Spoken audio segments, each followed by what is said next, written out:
দিয়ে দেবো সর্ষের তেল। তেল গরম হয়ে গেছে, দিয়ে দেবো পেঁয়াজ, আদা ও কাঁচা লঙ্কা বাটা, আর আছে পোস্ত বাটা।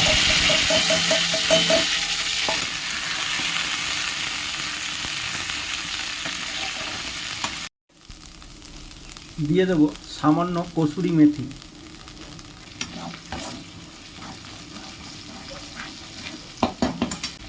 কষার জন্য সামান্য জল।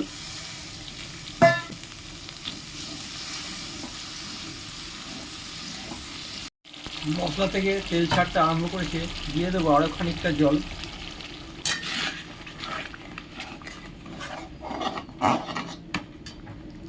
দেবো চায়ের চামচের হাফ চামচ করে হলুদ গুঁড়ো, জিরে গুঁড়ো, ধনে গুঁড়ো।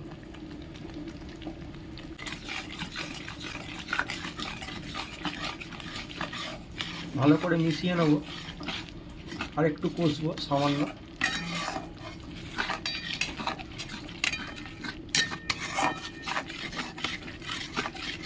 দিয়ে দেবো সামান্য কাশ্মীরি লঙ্কার গুঁড়ো।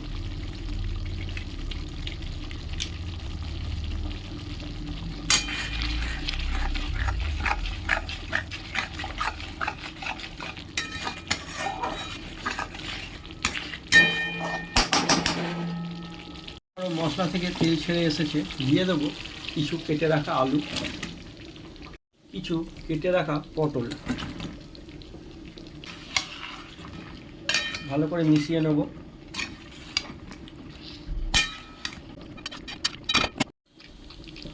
দিয়ে দেবো স্বাদ ও পরিমাণ মতো নুন।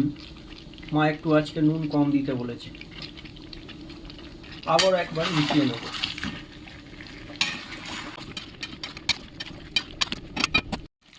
2 মিনিট মতো কষা হয়ে গেছে, আমি দিয়ে দেবো পরিমাণ মতো জল। কষার সময় হলুদ, জিরে গুঁড়ো, ধনে গুঁড়ো, নুন, পেঁয়াজ, সব আদা, সব কিছু মশলা ভালোভাবে তৈরি হয়ে গেছে। একটু হালকা হাতে ভালো করে মিশিয়ে দেবো।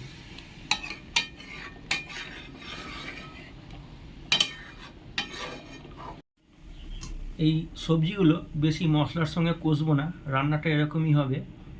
বেশি না কষে মশলাটা সামান্য কষে নিয়ে জল দিয়ে সবজির সঙ্গে একটা ঢাকা দিয়ে দেবো। জল দিয়ে দিয়েছি।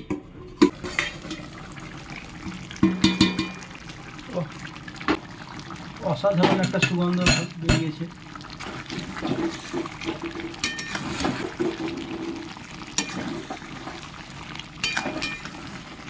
একটু ওলট পালট করে দেবো।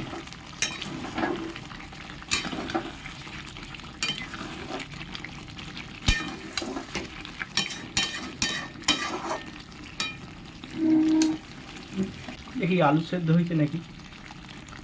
ও, আলু মোমের মতো গলে গেছে। দিয়ে দেবো একটু মিষ্টি। আমার পদটা তৈরি হয়ে গেছে, একটু মিশিয়ে নামিয়ে নেব। ভালো লাগলে লাইক, শেয়ার ও কমেন্ট করবেন। আমার সকল দর্শক বন্ধুদের জানাই অসংখ্য ধন্যবাদ।